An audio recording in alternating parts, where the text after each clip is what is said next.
अब उत्तर प्रदेश और उत्तर भारत के तमाम राज्यों की बारी। लाइव लाइटनिंग स्टेटस के इस बुलेटिन में आप देख सकते हैं, अगर तस्वीरों में सैटेलाइट से ली गई जो तस्वीरें हैं लाइटनिंग स्ट्राइक की, वो इस समय वेस्टर्न उत्तर प्रदेश जहां पर बारिश बहुत कम होती है। पिछले कई सालों से मानसून में बहुत कम वर्षा रिकॉर्ड की जा रही है और इस बार भी बारिश अब तक बहुत कम रिकॉर्ड की गई है। लेकिन इस समय यहाँ पर काफ़ी अच्छे बादल बने हैं और बारिश हो रही है तमाम पश्चिमी क्षेत्रों में। और सुबह के समय भी कुछ स्थानों पर काफ़ी अच्छी वर्षा रिकॉर्ड की गई थी। और सुबह दिल्ली एनसीआर समेत राजस्थान के उत्तर पूर्वी हिस्सों में, हरियाणा के उत्तर और पूर्वी क्षेत्रों में, दक्षिणी भागों में कई जगहों पर बारिश हुई थी और उत्तर प्रदेश में भी बारिश हुई थी। फिर से बारिश का मौसम बना हुआ है और यहाँ कई क्षेत्रों में बारिश होने की संभावना नज़र आ रही है। इसके अलावा उत्तरी छत्तीसगढ़ और झारखंड, गंगेय पश्चिम बंगाल के कई इलाकों में, पूर्वोत्तर भारत के तमाम क्षेत्रों में बारिश होने की संभावना लाइटनिंग स्ट्राइक के साथ है। और हिमाचल प्रदेश के उत्तरी भागों में भी कुछ स्थानों पर गर्जना के साथ वर्षा की बौछारें गिर सकती हैं। आपको बता दें कि मानसून की अक्षीय रेखा अब धीरे धीरे उत्तरवर्ती हो रही है फिर से, और इस समय उत्तर प्रदेश के ऊपर से होकर बंगाल की खाड़ी के उत्तरी भागों में पहुंच रही है।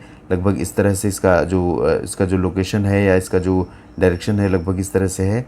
और इसी ट्रफ के साथ साथ जो लो प्रेशर सिस्टम डेवलप होने वाला है अगले 24 घंटों में, वो आगे बढ़ेगा। तो ये जो रीजन रहेगा पूरा एंटायर ईस्ट इंडिया और नॉर्थ ईस्ट इंडिया, इसके साथ साथ नॉर्थ वेस्ट इंडिया में जो कि हिल्स और प्लेन्स सभी हैं इन भागों में, तो यहाँ तक काफ़ी अच्छी वर्षा होने की संभावना नज़र आ रही है अगले 24 घंटों के दौरान, अगले 48 घंटों के दौरान। यहाँ तक कि आपको बता दें कि आने वाले समय में ये पूरा जो बेल्ट रहेगा इसमें इस तरह की बारिश काफ़ी अच्छी होगी।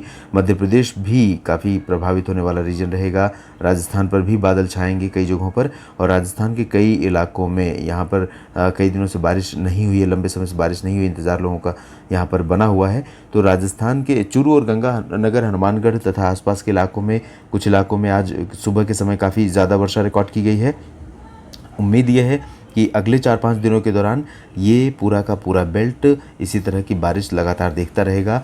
साउथ और सेंट्रल इंडिया के कई क्षेत्रों में, महाराष्ट्र, तेलंगाना से लेकर साउथ इंडिया के तमाम रीजन में ज़्यादा मानसूनी हलचल की संभावना फ़िलहाल नहीं है।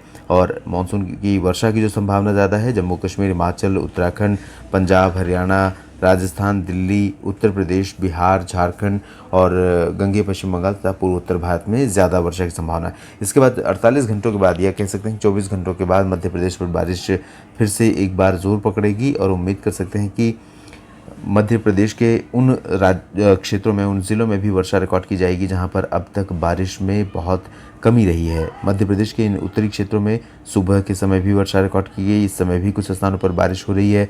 अगले 3-4 घंटों के दौरान ग्वालियर, गुना, सागर, सतना, पन्ना और ये जो आसपास का क्षेत्र है, इन भागों में कुछ स्थानों पर व्यापक वर्षा हो सकती है। और उसके बाद बारिश की गतिविधियां राज्य के अन्य क्षेत्रों पर भी बढ़ जाएंगी। गुजरात के पूर्वी भागों को छोड़कर बाकी जगहों पर मानसून कमज़ोर रहेगा। महाराष्ट्र में बारिश में कमी के चलते लोगों को बड़ी राहत मिलने की संभावना नज़र आ रही है, क्योंकि महाराष्ट्र की कोस्टल सिटीज़ में बहुत व्यापक वर्षा हो रही थी पिछले कई दिनों से। अब यहाँ पर बारिश में थोड़ा थोड़ा कमी आ रही है। इसके बावजूद महाबलेश्वर समेत तमाम शहरों में यहाँ भी मध्यम से भारी मानसूनी बौछारें रिकॉर्ड की जा रही हैं। जबकि अगर हम बात करें मध्य महाराष्ट्र, मराठवाड़ा और विदर्भ क्षेत्र का, तो इन भागों में फ़िलहाल हल्की से मध्यम बौछारें गिरने की संभावना रहेगी। दक्षिणी प्रायद्वीपीय भारत में बहुत अधिक वर्षा के आसार अगले कुछ दिनों के दौरान नहीं है। उत्तर भारत के इन क्षेत्रों में झलक जो आप देख रहे हैं, इसी का रिफ्लेक्शन होगा। इसी तरह की संभावना यहाँ पर अगले 4-5 दिनों तक रोज़ बनेगी और रोज़ बारिश का नज़ारा आपको देखने को मिल सकता है। इस बुलेटिन में भी इतना ही। आप बने रहिएगा मौसम तक चैनल के साथ। धन्यवाद।